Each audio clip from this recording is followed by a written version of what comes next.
Hey, this is Rachael Cunningham, and you're listening to Joyful Love, episode 116.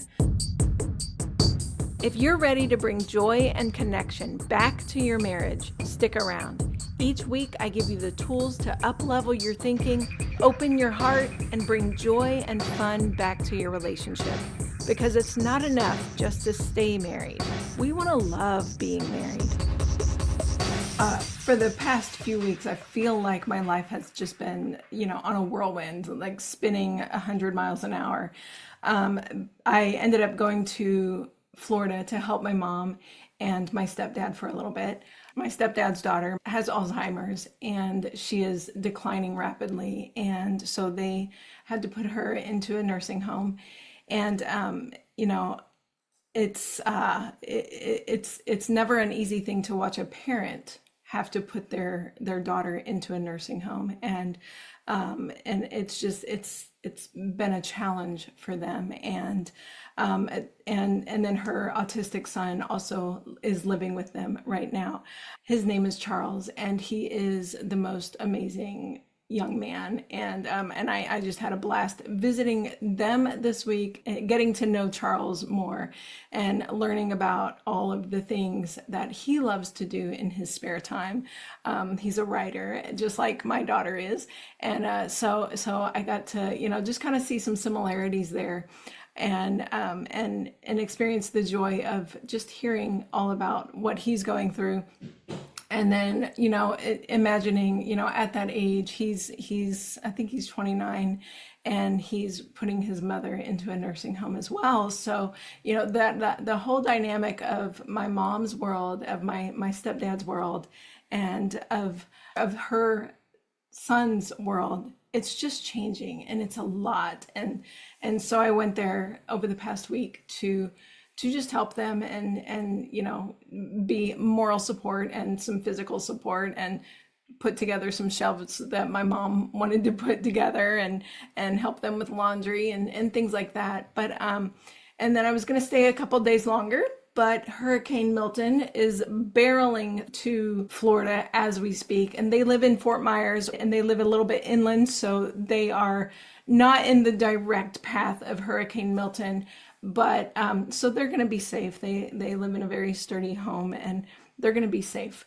They might lose power, but and they might have some trees down, but they are not in the direct path. So I'm not too worried about them. However, my husband called me on Monday and said, "Look, Hurricane Milton is strengthening. It is not going away."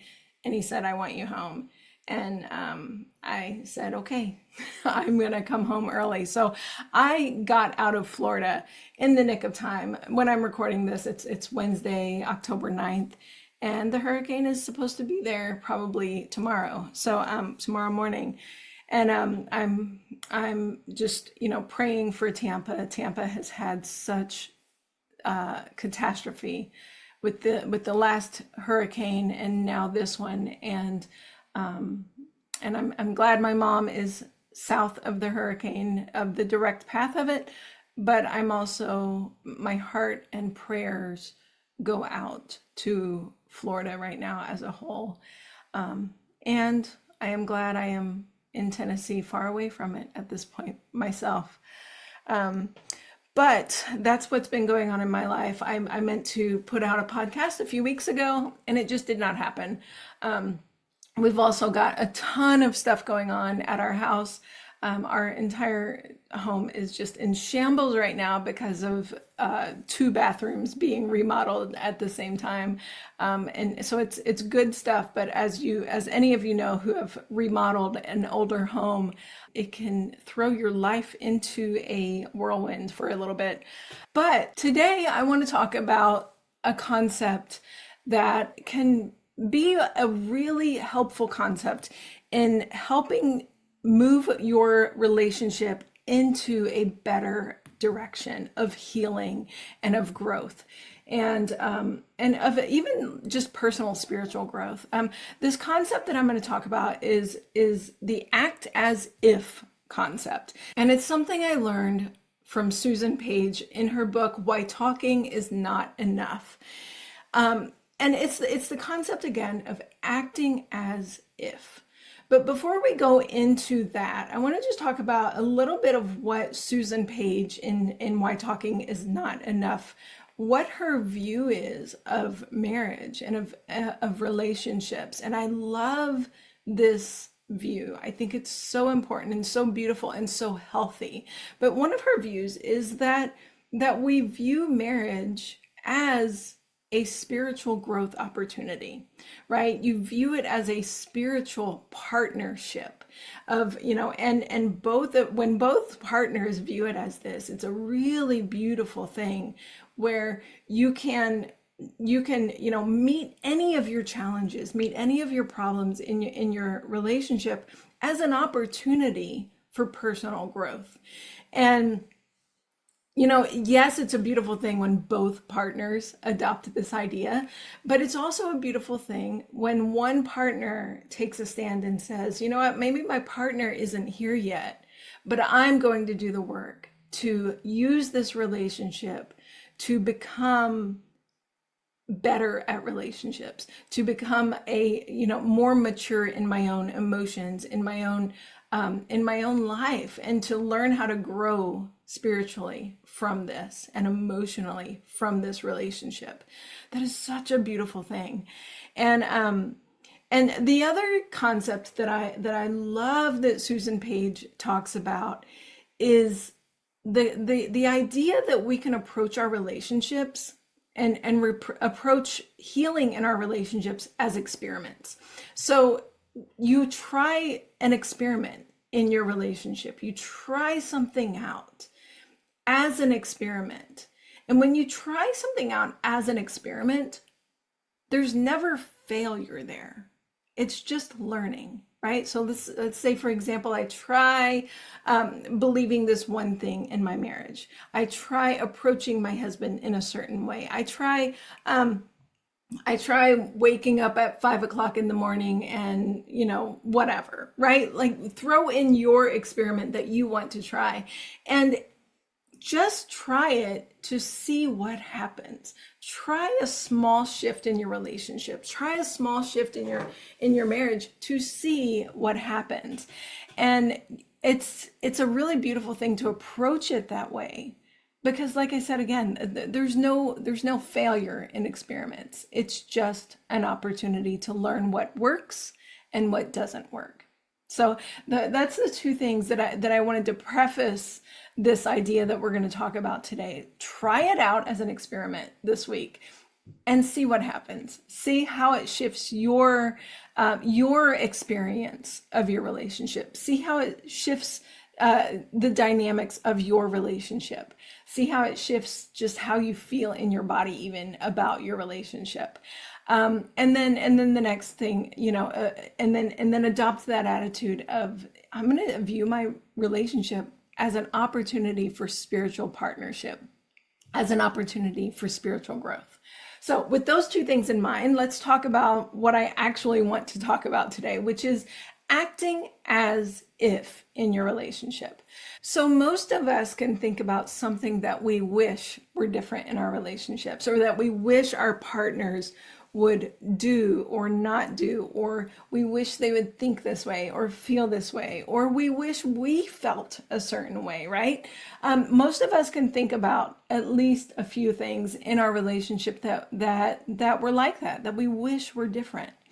And Susan Page's concept of acting as if is simply saying, what if that were the case, right? And I'm gonna do a simple one. Some of us wish at different times in our relationship, we wish that we wanted to see our partners. We wish that we had an excitement that they were coming home from work. We wish that we had a feeling within us that was like, ooh, I miss my partner. I can't wait to see my partner, right? Like that's a simple one. But what if you acted as if that were true, right? Like, so let's say your partner is coming home and you're like kind of dreading it and you're going, oh, dang it. I really wish I had some more alone time, or I wish I didn't, I just don't want to see my partner today, right? What if you flipped that on its head? You flipped the script of that and you start practicing in your brain, I can't wait to see my partner today.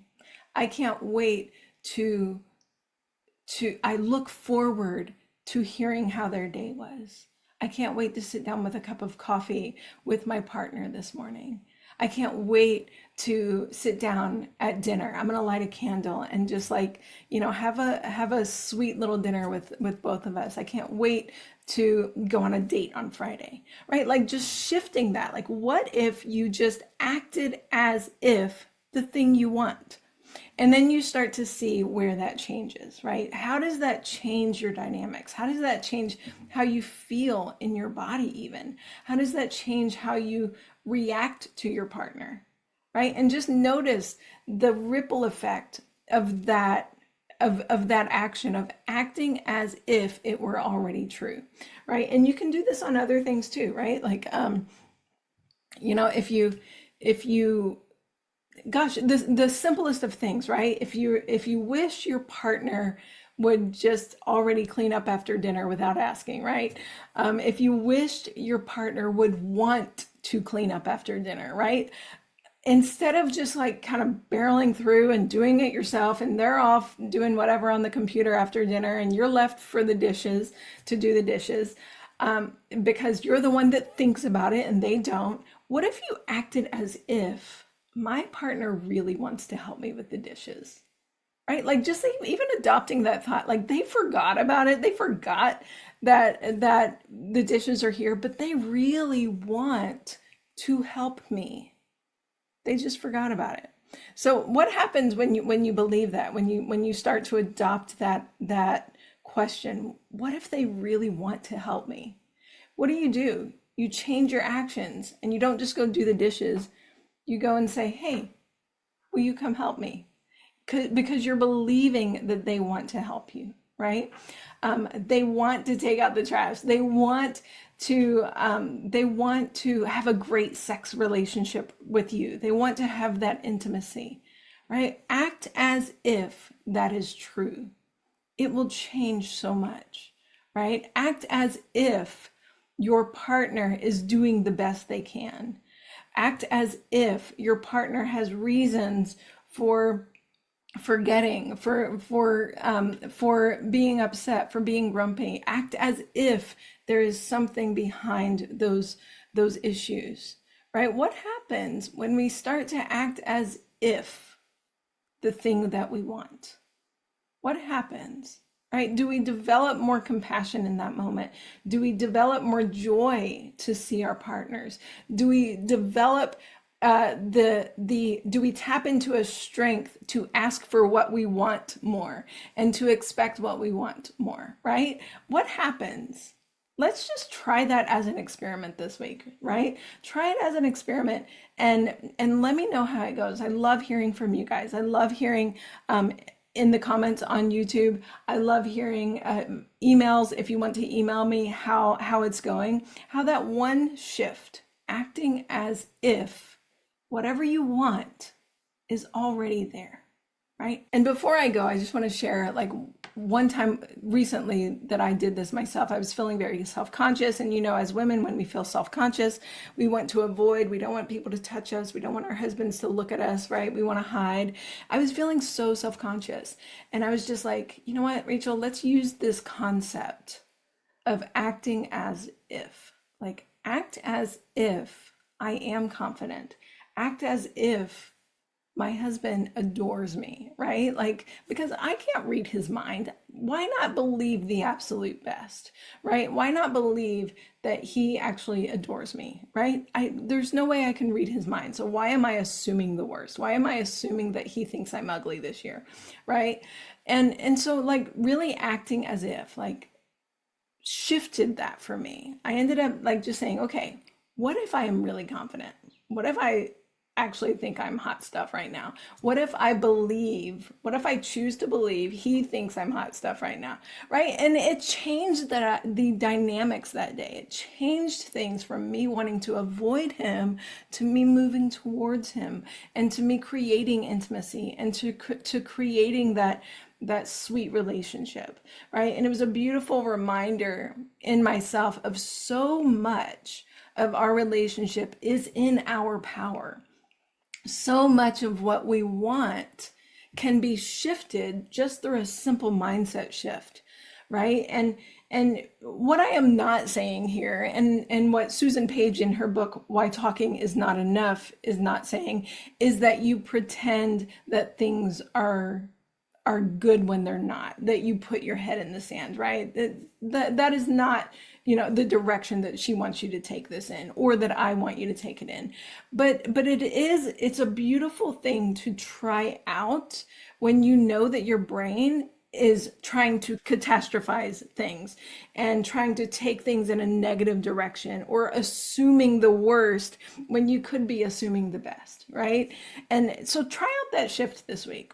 Act as if you already have what you want. Act as if you have the confidence that you want. Act as if your partner adores you. Act as if your partner wants to help you out. Act as if your partner wants a better relationship too. Notice that.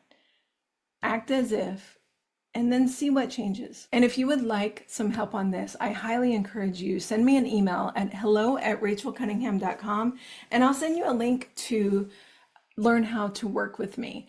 And, we can have a free consultation to make sure that one-on-one coaching is a good fit for you.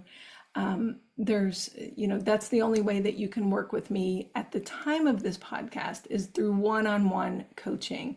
And I have a 3-month option and a 6-month option right now as we speak. So if working with a coach to help you heal your relationship with yourself and with your partner is something that you want, I encourage you to go get what you want and then book a call with me. All right, I'll talk to you guys next week. Bye. Thanks for listening to Joyful Love. If you'd like to know more about my work, come visit me at rachaelcunningham.com. That's Rachael, spelled with an AEL, Cunningham.com.